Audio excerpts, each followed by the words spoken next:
अगर आप बजट के ब्लड बाथ के बाद एफएनओ सेगमेंट में डिप बाय करने की सोच रहे हैं तो आप एक ट्रैप में फंस रहे हैं जिससे आपका अकाउंट पूरी तरह से खाली हो सकता है। फाइनेंस मिनिस्टर निर्मला सीतारमन ने सिर्फ टैक्स रूल्स ही नहीं बदले हैं। She fundamentally changed the math of survival for every retail trader in India. The market reaction was swift and brutal, wiping out nearly 10 lakh crore rupees in investor wealth in a single session. Later in this video, मैं आपको एक ऐसा specific number बताने वाली हूं जो prove कर देगा कि ये कसीनो अब छोटे प्लेयर्स के लिए बहुत ज़्यादा महंगा हो गया है। 10 लाख के टर्नओवर पर एक्स्ट्रा कितना खर्चा बढ़ गया है, ये नंबर आपको चौंका देगा। हेडलाइन नंबर्स आ गए हैं और ये आपके पीएनएल पर डायरेक्ट हिट है। एसटीटी ऑन फ्यूचर्स जंप कर रहा है 0.02% से 0.05% पर। ये सुनने में छोटा सा डेसिमल लगता है, पर एक्चुअली में ये आपके ट्रांजैक्शन कॉस्ट में 150% का मैसिव हाइक है। इसलिए आपके हर सिंगल फ्यूचर्स ट्रेड का ब्रेक इवन पॉइंट दुगने से भी ज्यादा हो गया है, जिससे हाई फ्रीक्वेंसी ट्रेडिंग बिना किसी सौदे के नुकसान का सौदा बन जाएगी। ऑप्शंस ट्रेडर्स, ये सोचना मत कि आप अभी सेफ हो। ऑप्शंस के प्रीमियम पर एसटीटी 0.1% से बढ़ के 0.15% हो रहा है। ये 50% का स्पाइक है, लेकिन जब आप ये फैक्ट ऐड करते हो कि 93% इंडिविजुअल ट्रेडर्स ऑलरेडी एफएनओ में लूज करते हैं, तो ये एक्स्ट्रा टैक्स एक ड्रैग की तरह काम करता है, जो आपके पेपर प्रॉफिट्स को आपके बैंक अकाउंट में पहुंचने से पहले ही खा जाता है। Therefore, the scalping strategies you see on social media are now mathematically broken for anyone with a small capital base.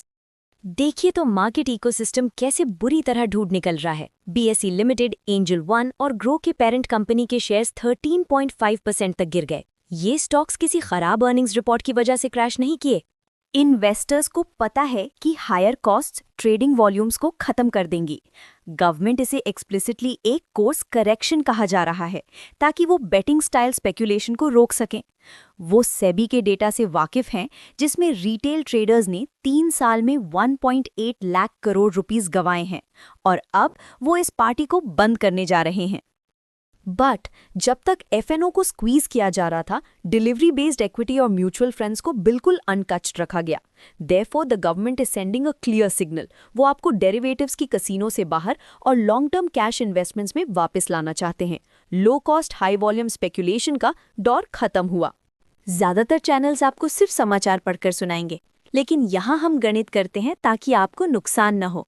अगर आप बाजार के उन जालों से बचना चाहते हैं जो वो रिटेल निवेशकों के लिए बनाता है, तो इस वीडियो को लाइक कीजिए और द निफ्टी मैटर्स को सब्सक्राइब कीजिए। गवर्नमेंट ये क्लेम करती है कि उन्होंने ये स्टेप आपको प्रोटेक्ट करने के लिए लिया है, पर यह डबल हेजेड स्वॉर्ड है। ये जेन्युइन हेजर्स और प्रोफेशनल ट्रेडर्स के लिए भी फ्रिक्शन कॉस्ट बढ़ाता है, ना कि सिर्फ स्पेक्यूलेटर्स के लिए। हम डेरिवेटिव्स मार्केट के लिए एक बेरिश रिस्क जोन में बढ़ रहे हैं, क्योंकि लिक्विडिटी खत्म हो सकती है और ऑफशोर मार्केट्स में शिफ्ट हो सकती है।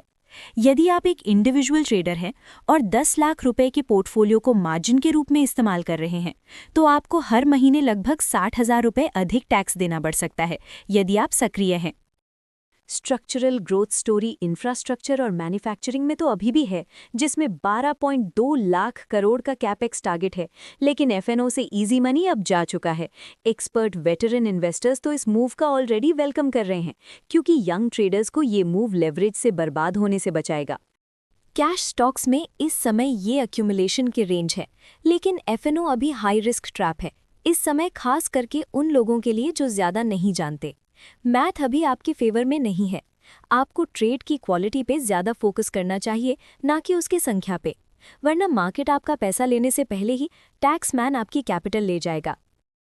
तो आप क्या 4 गुना लगान देकर एफएनओ में जुआ खेलना जारी रखेंगे, या आज अपनी पूंजी को डिलीवरी सेगमेंट में स्थानांतरित कर रहे हैं?